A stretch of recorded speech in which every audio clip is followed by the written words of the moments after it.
Fallout 76. Okay, everybody's been telling me to watch it. I've never seen it. I don't understand it. I watched like a portion of it, I think. Yeah, but I stopped. I don't remember why. What the fuck? This shit's 26. Okay, let's look at it. We won't watch the whole thing, I don't think, but unless I'm really hooked. If you found this tape, it means that everyone is dead. Or working at a different office. How did this happen? Well, I'll tell you. Buckle up, buckaroos. Today's lesson is the misfired launch of Fallout 76. June 2018. It began with everyone getting just a little hyped up. Have we waited long enough, guys? Oh God, yes we have, Todd. I think we have. Fallout 76, Bethesda's biggest game yet. My God, it was exciting, and they promised we'd know more at E3. E3 hype time, the press conference. 16 times the detail. 16 times the detail. All new rendering, lighting, and landscape technology. 4 times the map size. It is 4 times the size of Fallout 4.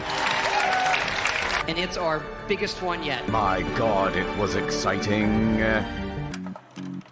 November 14th, 2018. The game goes live with a day one patch of 50 gigabytes. For fuck's sake. I'll see you tomorrow. But once that's downloaded, people start logging into the hellscape that is Fallout 76. And oh dear lord, they never fix the bugs.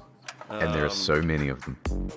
Goodbye world, goodbye necks, goodbye body, goodbye heads.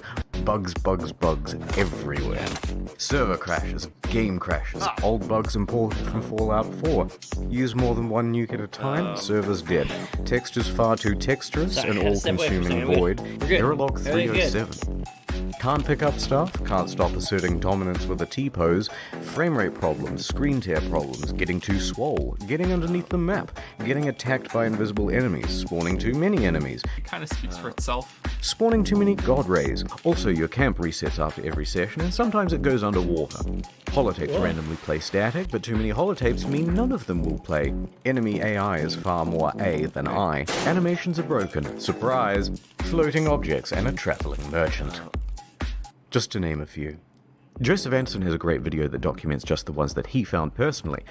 That video is 3 hours long. But it gets worse. Error CE348780 can corrupt your data and force you to reinstall the game and console operating system. A few PC players had their computers brick entirely. Also, when the date rolled over to the 1st of January 2019, the nukes in the game stopped working altogether. No one thought it prudent to program in other years in an always online game. And a few players were straight up logging into other people's accounts. This guy had a level 78 character that was randomly replaced with a level 8 character. Bethesda said they couldn't do anything about it.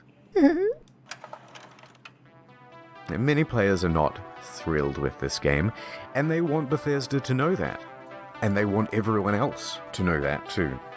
But Bethesda owns the platform. Is Fallout 76 fun? Yes, it is. Banned for racism. Thread locked. They had no direct outlet for their rage. The only solution was to put a torch to everything else. Reddit, Twitter, Bethesda's other games on Steam. The backlash was immense. But surely level heads would prevail. The reviewers would come out and say that the game isn't so bad. Oh dear lord, they hated it. This is so sad. Despacito, play Country Roads.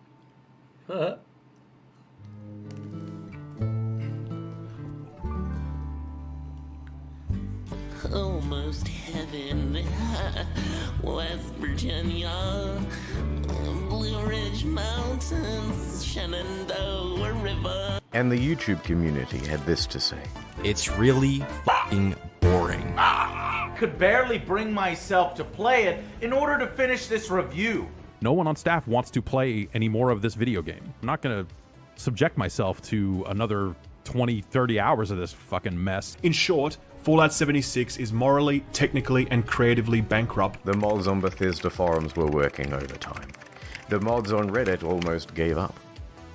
Look, I'm not saying that some people didn't enjoy and have fun with this game, but what I am saying is that the Metacritic was really funny to read. So what happened? Well, it came out that development was hugely rushed. The deadlines were tight. Too tight. Plus, this wasn't Bethesda's A-team. It's actually a relatively inexperienced division based in Austin, and the scope of the game kept getting bigger. We're gonna need distant weather systems. Hey Todd, I stayed up all night and I just We're finished. gonna need 16 times the detail. Please.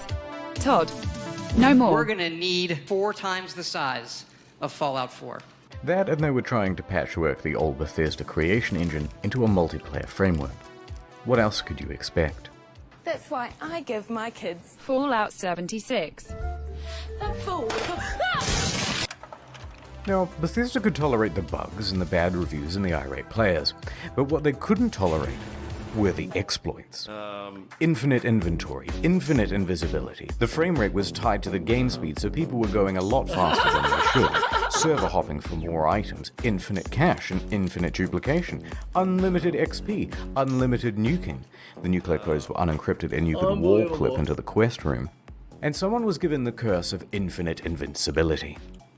Naturally, this can really mess with other players' online experience. So Bethesda was ready, with the ban hammer, This just works. and a blindfold to wildly flail around and take down anyone who happened by. But Bethesda wasn't satisfied with just banning people. No, they're a progressive company with big ideas. They wanted to give a road to redemption. So support sent out this email to players caught cheating. We would be willing to accept an essay on why the use of third-party cheat software is detrimental to an online game community. Okay. That's right. 500 words on why you're a very naughty boy, and they may just give you your account back. But a couple of days later, the mocking from news outlets caused them to reconsider this approach. One more exploit. In all the Bethesda games, there's a dev room. Every item in the game is kept here. Security has to be top-notch, because otherwise, someone could just waltz in and take all of the best items in the game, and it would be an absolute disaster. Well, shit. Of course, Bethesda wasn't equipped to deal with the issue. People started flooding in, taking the best items in the game, then selling those items on a black market of sorts. Wait! Time the fuck out. We need to go back. Except an essay on why the mocking from news outlets caused them to reconsider this approach.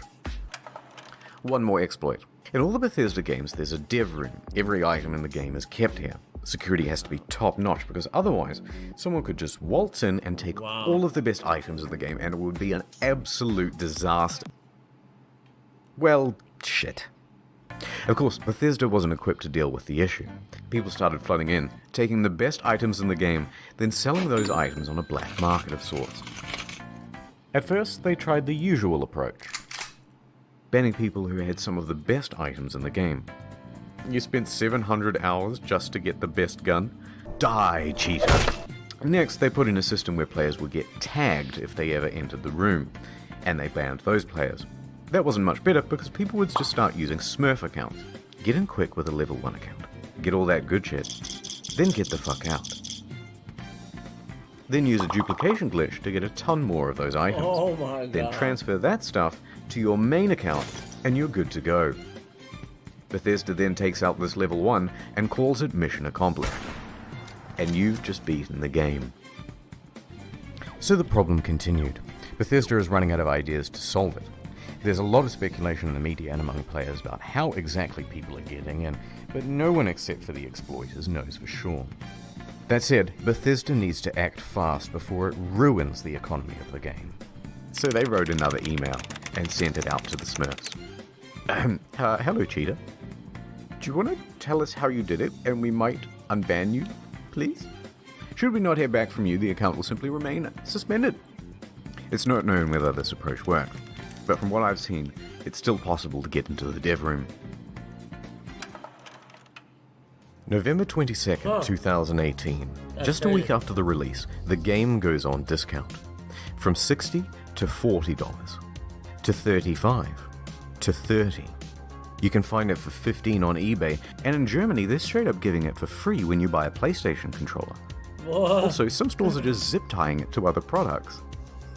But to Bethesda, it's worth selling the thing at a price close to zero, because it brings people into the atomic shop, which is where the real margins are, and it inflates the poor sales figures. Let's have a look at those. The latest figures show 76 sold less than a sixth of what Fallout 4 did. Not good. There's also been a massive oversupply of hard copies. Although what's the point of a hard copy when the thing is just a cardboard disc telling you to redeem an online code? And while sales are low, returns are high. Immediately upon release, people began asking Bethesda for a refund. 76 is not on Steam, it's on Bethesda's own platform, so they have all the control. If players only played the game for a few hours, then generally they'd get their money back. However, it came out that people were sometimes getting refunds after a full 24 hours of play. Quite generous. But then word about this spread to forums. Then to Reddit, and a post got 12,500 upvotes informing people that this made pretty much everyone eligible for a refund, and the comments told them exactly how to do it. Bethesda was flooded with requests for refunds. And their response? Shut it down, lads. No one gets a refund now. Everyone go home. Show's over. Robot customer service man engage. Customers who have downloaded the game are not eligible for a refund. We apologize for the inconvenience. Die. A few things followed. First, people got mad. One hardcore gamer even trashed a GameStop for refusing his refund.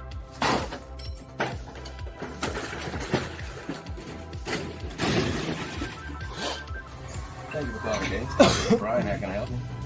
That guy's answering the phone? A bit of an overreaction, but probably also fake. Second, the media.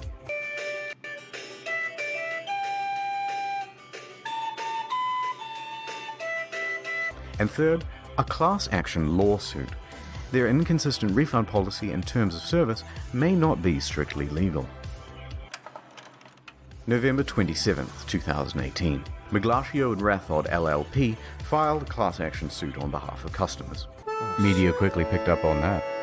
Their main argument is that it's a sometimes unplayable game owing to its technical problems, then they're refusing refunds, and that Bethesda is engaged in a strategy to release it anyway and then slowly patch their way into a more playable state. Updates on this lawsuit are slow, so I'll keep you informed on the second channel.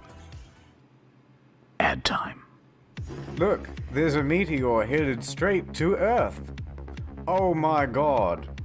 We must do something. Was anyone curious enough to read about it online? Not me. Not me, I top documentaries, curiosity streamed up, box, map, army toys, and a genuine West Tech canvas bag. Wait, is this... Okay. Fast forward to the release. Sorry, chat. And customers notice that their precious bags, which are supposed to be made of the finest canvas in the land, look a bit different. Bruh. In fact, it looks like a carry bag the real bag should come in. Bruh. Did they really just advertise one thing and deliver another? You can't do that. So there was a surge of backlash, and people began emailing Bethesda, asking for refunds, asking for answers. By this point, customer service is absolutely over it. They are done with the facade, and they send this email in response. Hello. We are sorry that you aren't happy with the bag. The bag shown in the media was a prototype and was too expensive to make. We aren't planning on doing anything about it. No way. That's the whole email. Staff at Bethesda aren't even hiding their contempt anymore. Naturally, the internet goes wild. Are you fucking kidding me? Wow. Wow. Well, I got so mad, I shaved everything off my face. Okay guys, this is a bit of a PR nightmare. We have to quell the outrage. What do? Well, we've got this in-game currency. Let's just give them the minimum amount of that. Fantastic idea. Hear ye, hear ye. Anyone who paid $200 to $300 for the Power Armor Edition is hereby entitled to $5 worth of in-game currency that you'll be able to spend with us. 500 atoms? Fuck yeah! What are you going to do with your atoms? I'm going to buy 5/18 of the white paint version of the Power Armor. Whoa! What about you? Light wood laminate, light wood laminate, light wood laminate. fuck the bag, he's right, fuck the bag. Lakewood lemonade, Lakewood lemonade, Lakewood lemonade, Lakewood lemonade, Lakewood. Of course, this was Bethesda's fantasy of what would happen. What really happened is further outrage, and even the media started piling on. Almost heaven, West Virginia. It even became part of that class action lawsuit from earlier. Bethesda put out a tweet apologizing for their curt customer service and gave a different excuse for why they didn't make the bags. A shortage of material, apparently. That was quickly debunked. Because it turns out they did make the canvas bag, except they gave them all out to influencers. Oh dear. It's not the same one, of course, but it's sourced from that ever-scarce material, canvas. But what's more amusing is that it turns out there is a canvas bag in the game. If you don the postman's outfit, which of course can be found at the Atom Shop, for 700 atoms. Ooh, just short. Well, the bleating from the online community continued, and Bethesda's lawyers realized there would be trouble, so they decided to capitulate. Alright, fine, we'll make your precious fucking bag. If you want to claim it, you'll have to fill out this form with your name, personal details, address, etc., etc., and we'll ship out the bag to you in 4 to 6 months. But it doesn't quite end there. Because Bethesda is known for bugs, and of course their website is a buggy mess too. Turns out all of the customer support inquiries are unsecure and open to the public. In fact, people can open and close and change them at will. Listed are details of full legal names, phone numbers, home addresses, and more. If you've requested your canvas bag, you've just been doxxed. Whee! Not knowing how to immediately fix the problem, Bethesda panics and temporarily shuts down the whole website. And that is the tale of the Duffel kerfuffle. How could this have been so difficult? They made one for New Vegas. One last piece of merch, a rum drink. Nuka-Cola Dark. Pre-orders available in September. Shipped out on November 14th. $80 plus postage and handling. Not cheap, but in return you got a very cool bootle. Looks good on the shelf. A great conversation piece with the family over Thanksgiving. Or at least it would have been. November 14th came and went, and there was no rum. Okay. A week later on November 21st, an email comes through. There's a delay. Things aren't up to the usual Fallout standard, they say. The usual Fallout standard. All of this just works. Things aren't up to the usual Fallout standard. So we'll have it for you soon. No specific date given. 1 week later. Nothing. Then on December 5th, another email. Good news. We start shipping on December 12th. It's been nearly 3 months since you pre-ordered, but as a show of good faith, we made this promotional video for you. And this is where things went from tardy to retardy. Right there. Did you catch that? That's just a regular industry bottle and a plastic shell. We paid $80 and waited a quarter of a year for a plastic shell? People were not happy. Look at that ratio. Nothing in the marketing said that it was a plastic shell. Super premium, we were promised. Oh, man. And the media agreed.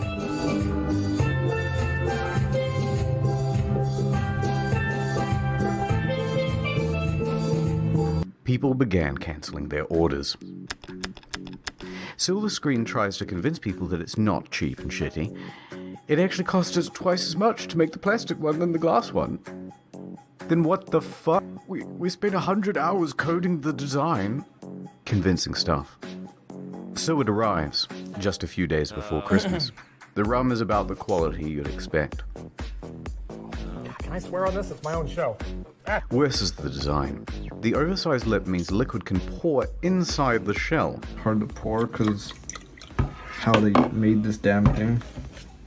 Spilled like half the shot. Very dribbly. So you're best off opening the whole thing up to prevent spilling. If you do that, there's a good chance that you'll snap the flimsy plastic. Any liquid will immediately ruin this cheap paper sticker. Some made their own at home and the quality was about on par. But look, if you do want a decent version of this product, there are reputable sellers of them. They're on Etsy. They're far cheaper and they actually give a shit. Not gonna lie though, some of the memes that came out of this were pretty good. Now, many claim that this was an honest mistake. Sorry. Or that customers were at fault for misinterpreting ambiguous marketing. I disagree. All of the marketing shows other glass items. All of the mock-ups show something more akin to frosted glass than plastic. They give plenty of descriptions of the product too, and not once do they mention plastic. And they were engaged in a bunch of other tomfuckery as well. Before the product was even available, they flooded their own product reviews with a bunch of 5 stars. This raised some eyebrows, and people on Reddit even called them out for it, so they deleted them. You can see all this activity on the Wayback Machine. Now, if they're happy to deceive people in this way, it seems silly to give them the benefit of the doubt about the glass. It's also worth quickly talking about the Bethesda merch store. Some of these items are pretty neat. That's cool. Good idea. I'd have that. Fallout 76 pant. Singular. But why is he so mad? The photography is all just slightly off. This gaudy jacket was mocked relentlessly on social media. But does the 76 in $276 really make it more immersive? And why did they just toss it on the ground? And it comes in this crumpled up toddler body bag. You're talking about hundreds of thousands of dollars in merch and you don't have an eye on? Why is she wearing the size XXL? She's clearly not happy about it. But who looked at this and said, good job, print? Now that's surprising. And what the fuck?